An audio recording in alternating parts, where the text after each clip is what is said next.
The twin suns of Epsilon Eridani III cast long shadows across the observation deck of the UNSS Resolute.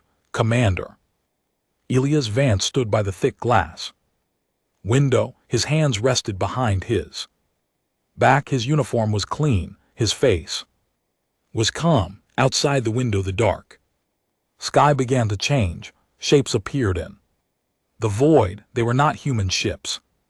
They were large, angular, and painted in dark blue and silver. The alien alliance had arrived.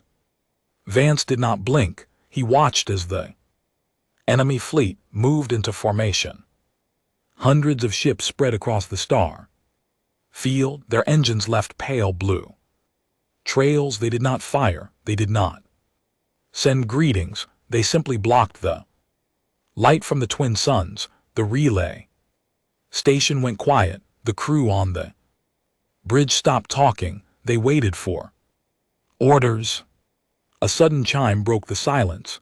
The main screen lit up. A message arrived from the enemy command vessel. It was not hidden. It was sent in plain text so every human station could read it. The words were cold and clear. The aliens demanded that humanity leave 3 sectors of space. They gave one standard. Weak to comply, they warned of heavy consequences if humans refused. The message ended with a short insult. It called human society weak. It said humans were divided and unfit for deep space. Vance read the screen twice. He turned to his communications officer. The officer looked pale. She asked if they should reply. Vance shook his head. He told her to send a simple receipt signal. Only, no words, no threats, no questions. He then walked to the captain desk. He placed his hand on the control panel. He opened a secure channel to Earth Command. The channel connected instantly. Familiar voice spoke from the speakers. It was General Ares Thorne, head of United Defense. Thorne did not sound afraid. He sounded ready. Vance reported the enemy arrival. He read their demands. He described their fleet size. Thorne listened without interruption. When Vance finished, Thorne spoke 3 words. He said, "Begin Phase 1."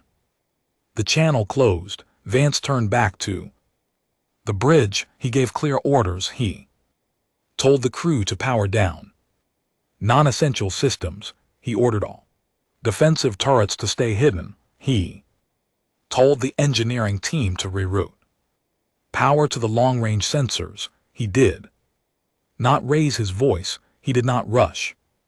Every person on the bridge moved with calm purpose. They had trained for this moment. They were not soldiers in a panic. They were parts of a single machine. While the Resolute adjusted its systems, the aliens made their first move. Small group of their ships broke formation. They flew toward the human colony on Oak Haven. The colony was peaceful. It held farmers, engineers, and families. It had no heavy weapons. The enemy ships fired warning shots near the main dome. Then they landed troops. They cut the colony main power grid. They disabled the emergency beacon. They broadcast a short video to all nearby systems. The video showed alien soldiers standing over human buildings. An alien officer spoke. He said humanity had failed. He said Earth would soon fall. The video spread fast across human space. People watched it in cities on Earth, in mining stations on Mars, on research outposts past Jupiter. Screens lit up with the same image. Many expected fear. Many expected anger. Instead, something else happened. On Earth, the United Council held an emergency meeting. It lasted only 20 minutes. They did not argue. They did not blame each other. They simply voted. The vote was unanimous, all human. Colonies would share resources, all. Civilian factories would shift too. Defense production, all transport routes, would be cleared for military supply. The order went out in simple terms. Stand together, do not break, do what is needed. Within hours, the change was visible. Cargo ships left orbit, they carried steel, fuel, and food, they flew toward defense yards. Private engineers offered their skills to the Navy. Retired pilots returned to training centers, school. Students built small drone parts in workshops. No one waited for permission. They just acted. The human network did not fracture, it tightened. Back on the Resolute, Vance watched the data stream. He saw supply numbers rise. He saw shipyard output double. He saw civilian messages of support fill the relay channels. He opened his personal log. He spoke slowly into the recorder. He said the aliens had made a mistake. They thought humans would fight each other. They thought humans would run. They were wrong. Humans did not need loud speeches to unite. They only needed a clear threat. When the threat came, humans stopped arguing. They started working. Vance closed the log. He walked back to the main console. He checked the sensor readings. The alien fleet still held position. They waited for a reply. They waited for fear. They would not get it. Vance ordered the relay to maintain silent running. He told the crew to rest. In shifts, he reminded them that patience was a weapon. The enemy expected a quick surrender. Humanity planned a slow, steady response. Outside the window, the alien ships blocked the starlight. Inside the station, the humans worked in quiet rooms. Maps were updated. Routes were planned. Weapons were checked. Food was rationed. Every task was done with care.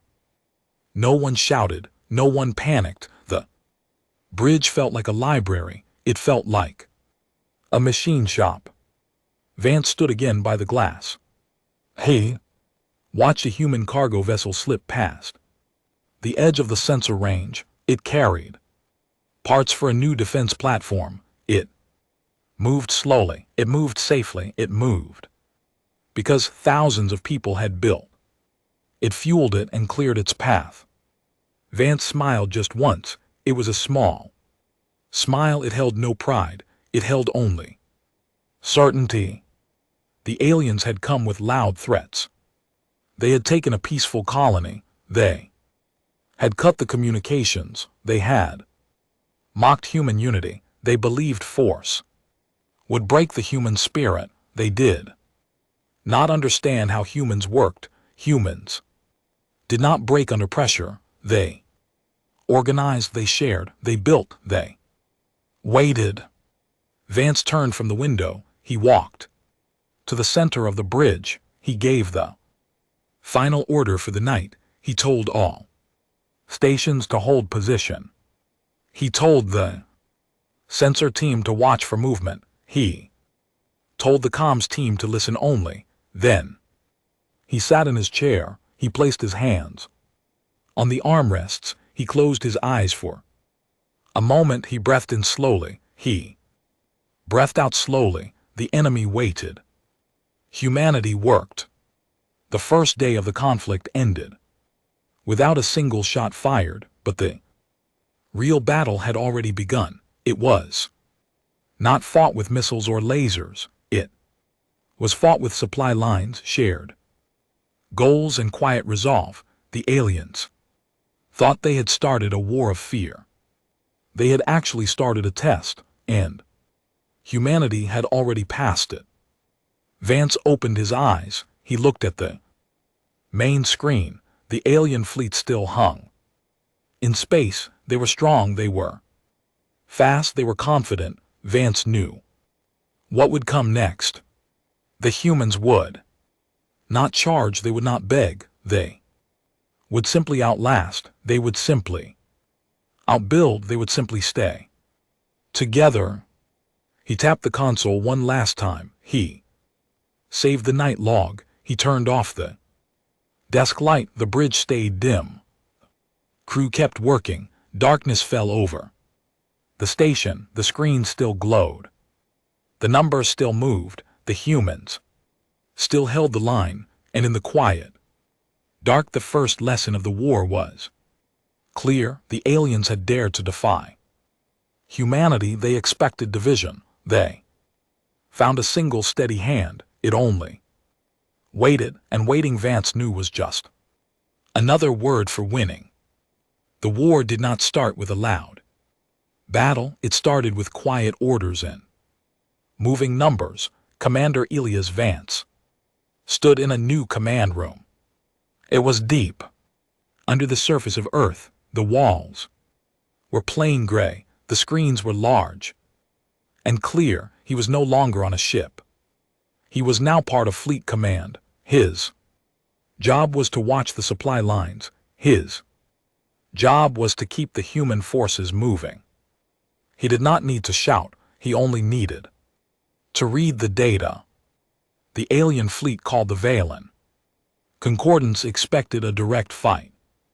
They lined up their large warships. They waited for human ships to charge forward. Instead, humanity did something different. They turned on a system built over many years. It was called the Phase III Adaptive Network. It was not a weapon, it was a plan. It linked every shipyard, every fuel depot, and every repair station. Machines ran the factories.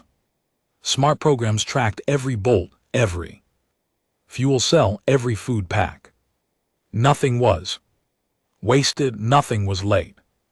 Vance watched the main screen. Small human ships moved in slow, careful patterns. They did not fly in big groups. They flew in separate paths.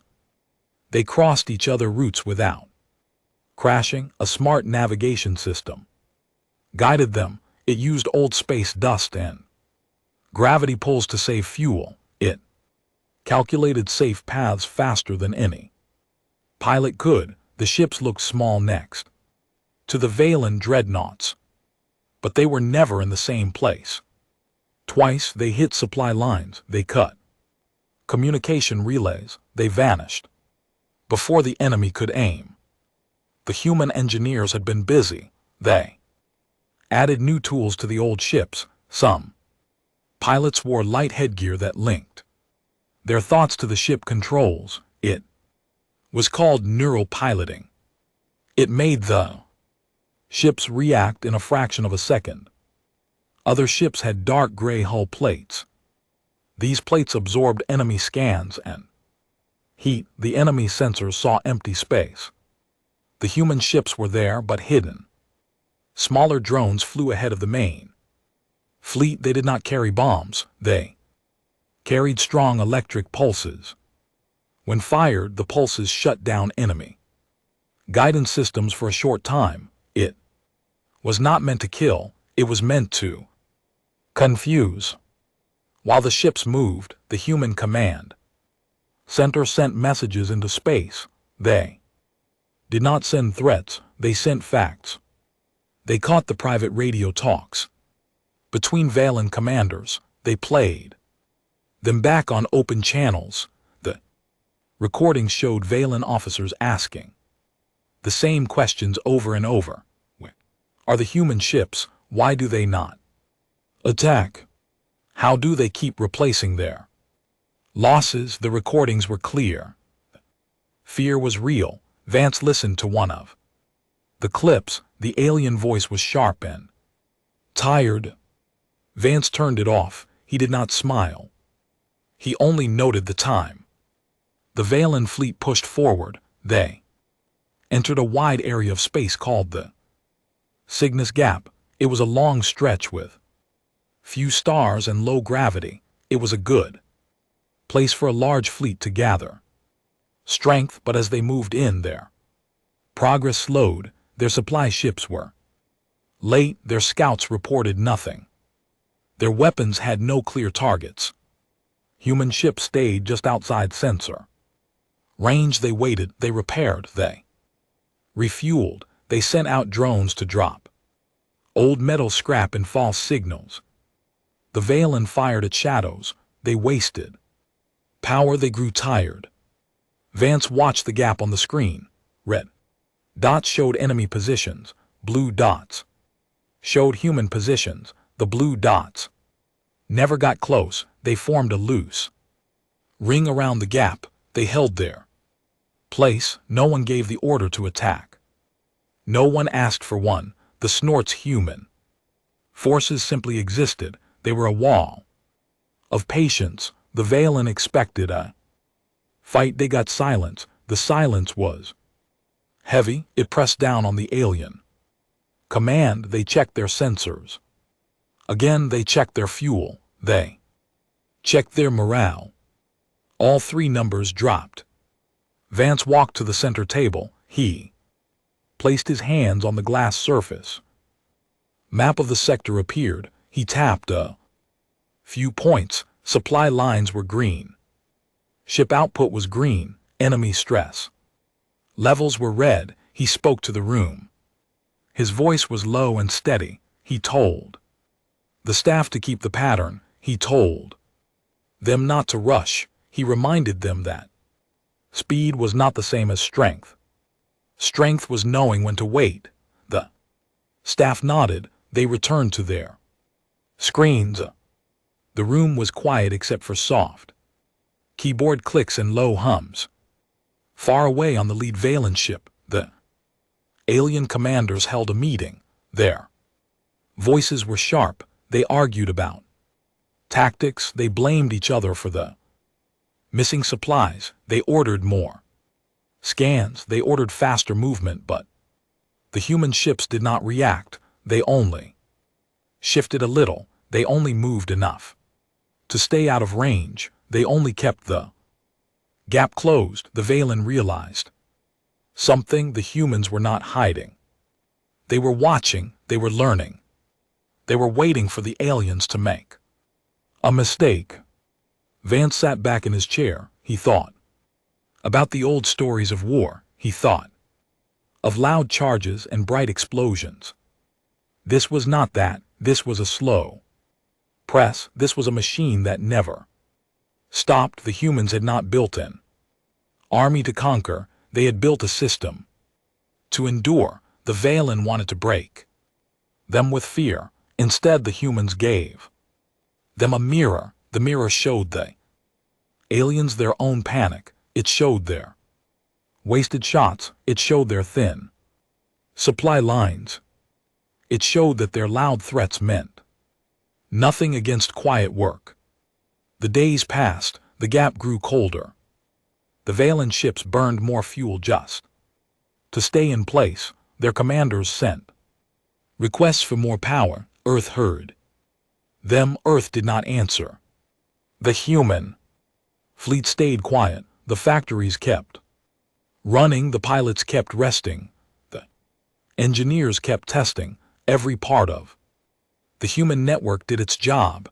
No hero speeches were made. No medals were handed out. Only data moved. Only orders were followed. Only patience was practiced. Vance looked at the main screen one last time before his shift ended.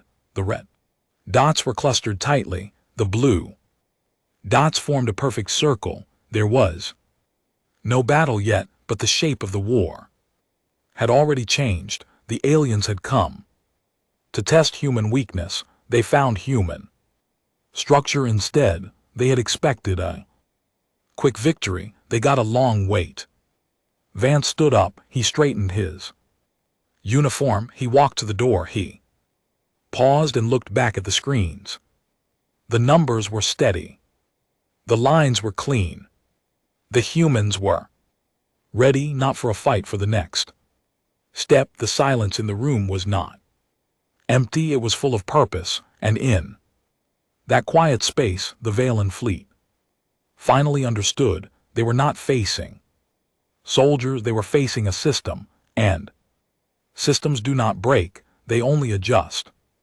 The command room felt heavy, the air was.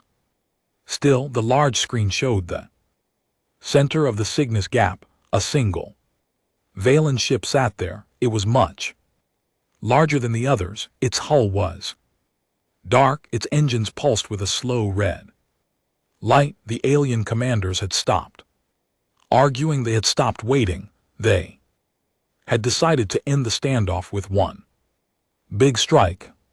Commander Elias Vance watched the readings. The energy levels on the alien ship rose fast. The numbers climbed into the red zone. The ship was charging its main weapon array. It was a dreadnought cannon. It could cut through human defense lines in a single shot. It would also destroy the nearby space lanes. Vance did not look away. He kept his hands flat on the control desk. He spoke to the room. His voice was calm. He told all human ships to hold their position. He told them not to fire. He told them to keep their shields low. The room stayed quiet. No one moved. No one questioned him. They trusted the plan. Vance pressed a small key on his console. It was not a red button. It was a simple gray switch. He entered a short code. The screen changed. A new system appeared. It was called Project Loom. It was not a weapon. It had never been built for war. Years ago, human engineers designed it to clean space debris and keep long-range communication signals clear. It was a wide network of passive towers. They floated in safe orbits around dead moons and empty asteroids. They hummed at a low frequency. They listened. They adjusted. They smoothed out the noise of deep space. Vance turned the system to full power. He did not aim it at the enemy. He simply opened the channels. The towers woke up. They sent out a soft wave. Wave moved through the dark. It was invisible. It was silent. It only waited for a match. On the screen, the Valen ship reached full charge. A bright light built at its front. The energy was raw. It was wild. It pulsed with anger. Then the alien commander gave the order. The ship fired. A thick beam of blue light shot forward. It crossed the gap in seconds. It carried enough power to crack a small moon. The moment the beam entered the space where the loom towers waited, something changed. The beam did not hit a ship. It did not hit a planet. It hit the quiet wave. The two energies met. They did not clash. They locked. The human frequency matched the alien output. The wave wrapped around the beam. It pulled it in. It spread it out. The energy flowed through the towers like water through pipes. The towers hummed louder. They adjusted. They absorbed the force. Then they pushed back, not with a blast, with a shift. Vance watched the sensors. The numbers spiked. Then they dropped fast. He blinked. The screen went blank for a second. When the image returned, the space was empty. The big Valen ship was gone. The smaller ships around it were gone. There was no fire. There was no smoke. There was no broken metal. There was no warp trail. There was only cold, dark space. The sensors showed nothing. No heat, no radio noise, no gravity ripple. It was a clean void. Vance leaned forward. He tapped the glass. He ran a deep scan. He checked every band, optical, thermal, quantum, subspace, all clear. He asked the sensor team to double-check. They did. They ran the scan 3 times. The answer was the same. The fleet was not there. It had not jumped. It had not exploded. It had simply vanished. Vance sat back. He breathed slowly. He knew what had happened. The Loom network had been built to handle strong energy spikes. When the Valen fired their main cannon, they flooded the area with a specific frequency. The network caught it. It folded the space around the energy source. It created a tight loop. The loop pulled everything inside it into a folded pocket. The alien ships were not destroyed. They were sealed away, trapped in a quiet bubble of shifted space, alive but cut off from the rest of the universe. Vance opened a direct line to Earth Command. He spoke clearly. He reported the event. He said the hostile force had disappeared without a trace. He said the cause was unknown to standard tracking. He did not explain the loom system yet. He left that for the science teams. He only gave the facts. The line stayed open for a moment, then a voice answered. It was General Thorne. Thorne said only 2 words, "Well done." Line closed. Vance turned to the room. He told the crew to keep scanning. He told them to log every detail. He told them not to celebrate. There would be no cheers. There would be no music. There was only work to do. The staff nodded. They returned to their stations. They typed reports. They updated maps. They checked backup systems. The room stayed quiet. The mood was serious. They had just won a major fight without firing a single shot. They knew it was not over. They knew the silence was heavy. Across human space, the news spread. The alien fleet was gone. The threat was gone. People expected loud parties. They expected speeches from leaders. They expected victory banners. None of that happened. Earth Command sent one short message. It said, "Hold position. Maintain watch. Continue operation." That was all. The factories kept building. The cargo ships kept moving. The pilots kept training. The scientists kept reviewing the data. The humans did not stop to pat themselves on the back. They looked forward. They knew a vanished enemy could still be a problem. They prepared for the next step. Vance stood up. He walked to the window of the command room. There was no real window, only a screen showing the outside view. He watched the empty gap. He thought about the choice they had made. They could have built a big gun. They could have fired first. They could have turned the alien ships into dust. Instead, they built a net. They built a system that caught force and folded it away. They chose control over destruction. They chose safety over rage. It was a very human choice. It came from a long history of learning how to survive without losing themselves.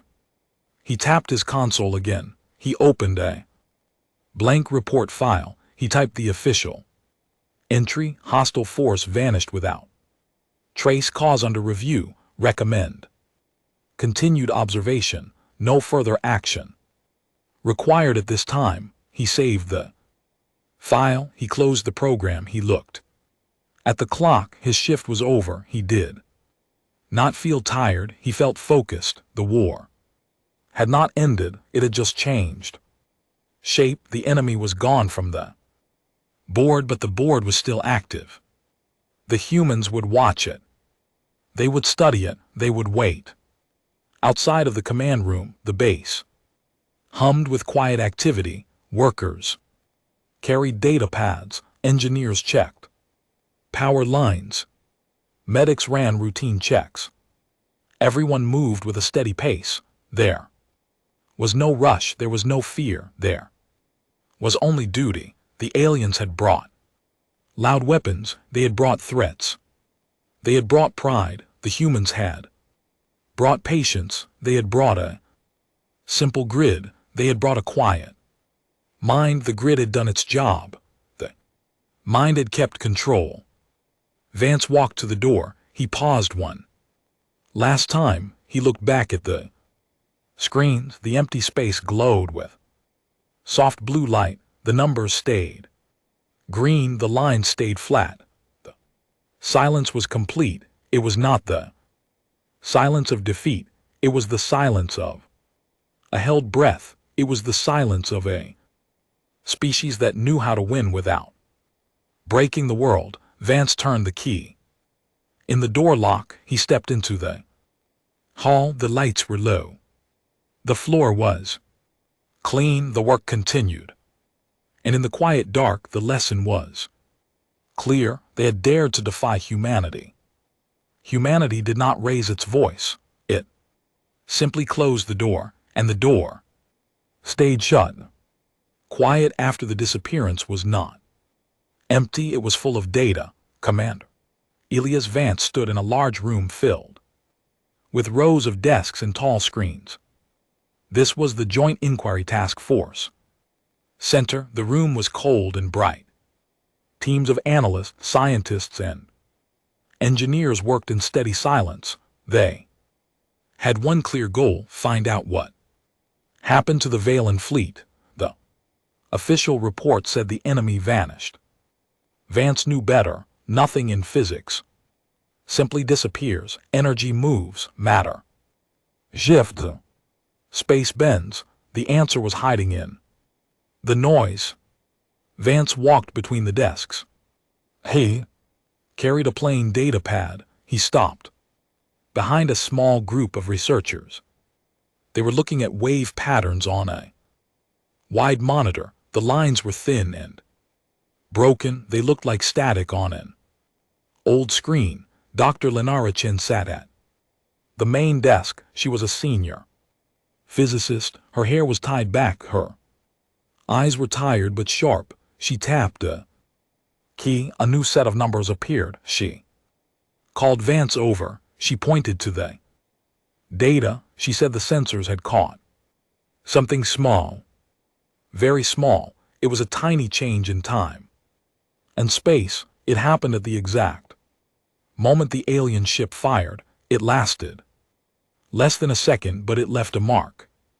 Vance asked her to explain it in simple terms. Chen nodded. She said the human network project Loom did more than clean space debris. It was built to handle strong energy waves. When the alien cannon fired, it sent out a heavy pulse. The Loom towers caught it. Instead of blocking it, the towers matched its rhythm. They pulled the energy into a tight circle. The circle folded the space around the ships. Chen called it a harmonic isolation pocket. It was like folding a piece of paper with a drawing on it. The drawing does not vanish. It just moves to another layer. The Valen fleet was still there. They were just shifted slightly out of normal space. Vance listened carefully. He asked if the aliens were alive. Chen ran a simulation. The screen showed a slow repeating signal. It was weak. It came from deep inside the folded space.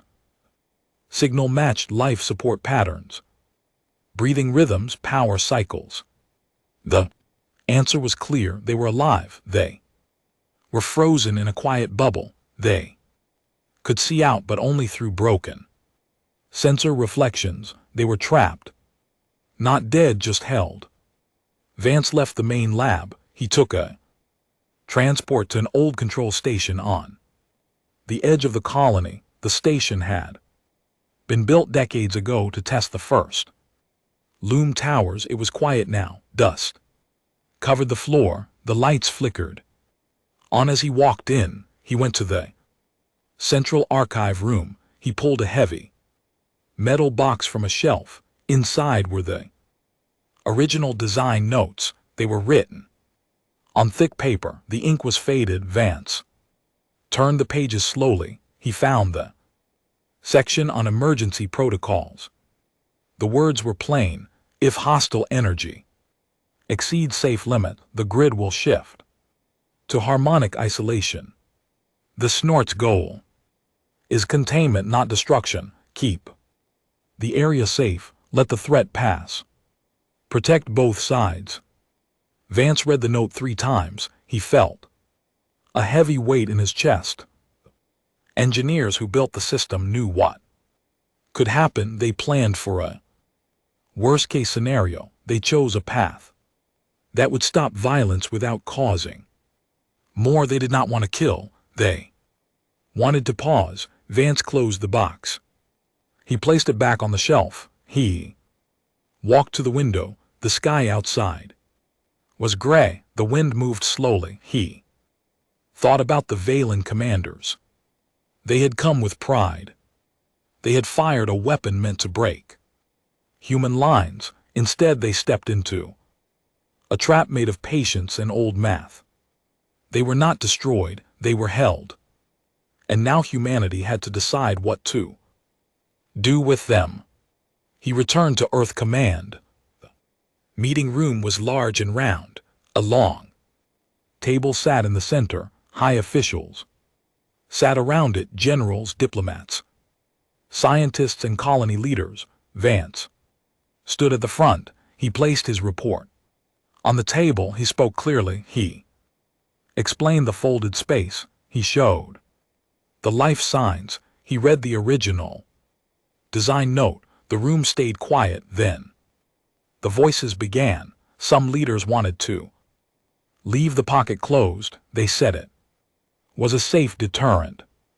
It would keep other enemies away. Others argued for release. They said holding a trapped enemy was a crime. It went against human law. A few voices were harder. They said the Valen deserved to stay. They had started the conflict. They should face the result of their choices. Vance listened to every word.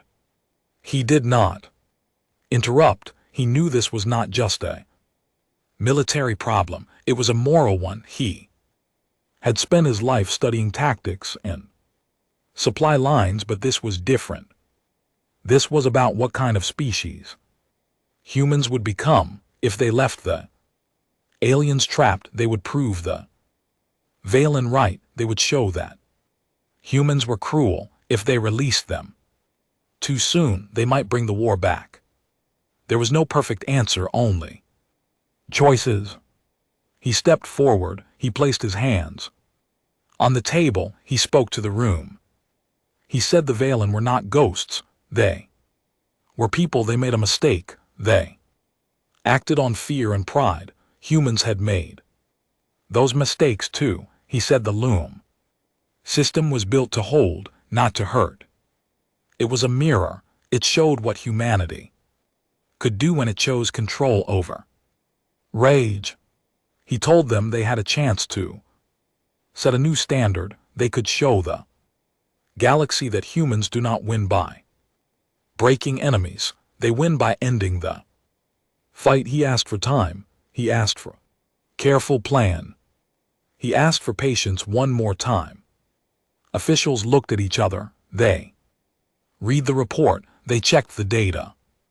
The room slowly calmed down. The loud voices faded. The heavy silence returned. It was the same silence that had filled the command center during the standoff. It was the silence of thought, of weighing options, of choosing the harder path. The lead diplomat finally spoke. He agreed to Vance's request.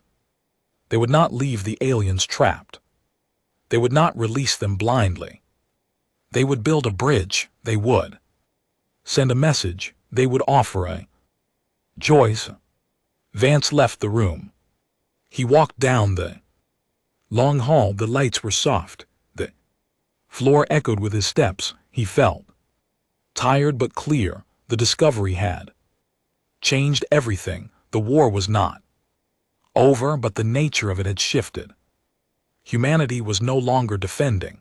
It was deciding. The Valen had come to test human weakness. Instead, they found human depth. They found a species that could look into the dark, find the truth, and still choose mercy. It was not easy. It was not fast, but it was right. He reached his office. He sat at his desk. He opened a blank log. He typed. Slowly, we did not erase them. We thought them, and the hardest part was not finding them. It was deciding what kind of species we would be now that we had. He saved the entry. He turned off the screen. He looked out the window at the city below. The lights blinked in steady patterns. The trains moved on time. The factories hummed. Life went on. But in the quiet space beyond the atmosphere, a pocket of folded reality held an entire fleet, and soon humanity would speak to them, not with weapons, not with threats, with words, with a door left open. The test was not over. It had only just begun, and for the first time in a long while, Vance felt ready, not for battle, for peace, and he knew deep down that peace was the hardest thing to build, but humans had built harder things. They would build this too, one careful step at a time. The meeting room was quiet when Commander Ilyas Vance stood to speak. He wore his standard uniform, no medals, no decorations.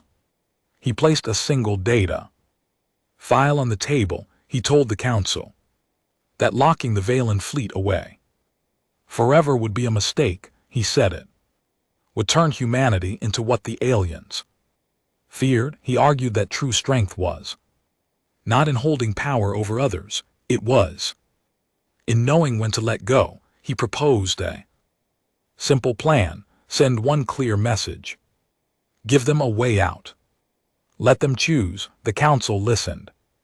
They reviewed the science reports. They weighed the risks. After long hours of quiet discussion, they agreed. The vote was not loud, it was steady. It passed. The message was prepared by a small team of linguists and engineers. They stripped away all military codes. They removed all threats. They wrote it in plain human text. They added the exact frequency needed to match the loom network. They included the spatial coordinates for the folded pocket. They set the energy harmonics to a safe opening rhythm. At the end they wrote 3 short lines: step out, talk, or stay. The message was sent on an open channel. It traveled through deep space. It bounced off old relay towers. It moved into the quiet dark where the trapped fleet waited. Earth did not wait for an answer. They returned to their daily work. Factories shifted back to civilian use. Supply lines opened. Ships resumed trade routes. The war machines powered down. The humans did not celebrate. They simply moved forward. Weeks turned into months. The skies stayed clear. No alien ships appeared. No distress calls came through. Some leaders grew nervous. They asked if the message had been received. Vance told them to wait. He said silence was not the same as failure. He said the aliens needed time to understand. He reminded them that pride takes longer to fade than fear. The months passed slowly. Life on Earth continued. Children went to school. Farmers harvested crops. Engineers built new habitats on the outer moons. The human network stayed active. It did not focus on war. It focused on growth. The galaxy watched. Other species noted the quiet. They saw that humanity had faced a threat, handled it without bloodshed, and then offered a door instead of a wall. The story spread, not as warnings, as examples. On a cold morning, the sensors picked up a faint signal. It came from the exact coordinates of the folded pocket. The reading was weak at first, then it grew steady. Space itself seemed to ripple. A single ship emerged. It was small. It was a Valen scout vessel. Its hull was scarred. Its engines ran at low power. It moved slowly. It did not raise weapons, it did not send attack codes. It only broadcast a short message. The voice was tired but clear. It acknowledged human control of the sector. It requested formal talks. It asked for a safe landing zone. The command center did not panic. They did not scramble fighters. Vance gave a single order: grant clearance, guide the men, keep shields down. The scout ship descended through the atmosphere. It landed on a flat pad outside the main base. The ramp lowered. A small group of aliens stepped out. They wore simple travel suits. They carried no guns. They looked around with careful eyes. Vance met them at the edge of the landing zone. He walked alone. He kept his hands visible. He stopped a few meters away. He nodded. The lead alien returned the gesture. They did not speak. At first, they simply stood in the open air. The wind moved between them. Finally, Vance spoke. He used a translation device. He welcomed them. He offered water. He offered rest. The alien leader accepted. He said his name was Kalen. He said his fleet had made a grave error. He said they came to understand, not to conquer. He asked why humanity had not destroyed them. Vance answered plainly. He said destruction solves nothing. He said humans prefer to build. He said they would talk, they would set terms. They would share space but not control. Kalen listened. He nodded. He agreed. The negotiations lasted for many days. They took place in a large room with wide windows. Maps lay on the tables. Data screens showed trade routes and resource zones. Vance sat at one end. Kalen sat at the other. Translators worked quietly. Engineers checked the technical details. The talks were not easy. There were moments of tension. There were disagreements over borders and patrol zones, but no one raised their voice. No one walked out. They worked through the problems. They found common ground. They agreed on shared research stations. They agreed on open communication channels. They agreed to respect each other's space. The final document was signed without ceremony. It was not a surrender. It was a beginning. Vance stood on the observation deck of the UNSS Resolute weeks later. The ship had been repaired. It was no longer a military relay. It was now a joint station. Through the thick glass he watched a new vessel approach. It was a research ship. Its hull carried human markings and valence symbols side by side. It moved smoothly. It docked with a soft click. The airlock hissed open. Scientists and engineers from both sides walked through. They carried data pads and toolkits. They greeted each other with quiet nods. No one cheered. No one gave speeches. They simply went to work. Vance placed his hand against the glass. He felt the faint vibration of the docking clamps. He thought about the long months of waiting. He thought about the silent gap, the folded pocket, the hard choices. He remembered the first day the alien fleet blocked the twin suns. They had come with loud threats. They had expected fear. They had found patience. They had found a species that chose structure over rage and words over weapons. The war had never truly happened. It had been stopped before it could start. But the lesson remained. It would echo across 100 systems. It would shape how future conflicts were handled. Humanity had not conquered the stars. They had learned to share them. He opened his personal log one last time. He spoke slowly. He said the galaxy was quieter now, not because it had been silenced, but because it had finally learned to listen. He closed the Recorder, he turned away from the window. The deck lights were soft. The hum of the station was steady. The work continued. Outside, the stars burned in the dark. They had seen empires rise and fall. They had seen fleets clash and fade, but today they watched something different. They watched two species choose to build instead of break. Vance walked down the hall. His steps were light. His mind was clear. The past was settled. The future was open. And in the quiet space between the stars, humanity had proven its strength, not by winning a fight, but by refusing to start one they did not need. The door had been opened. The choice had been made, and the sky, for the first time in a long while, felt like home.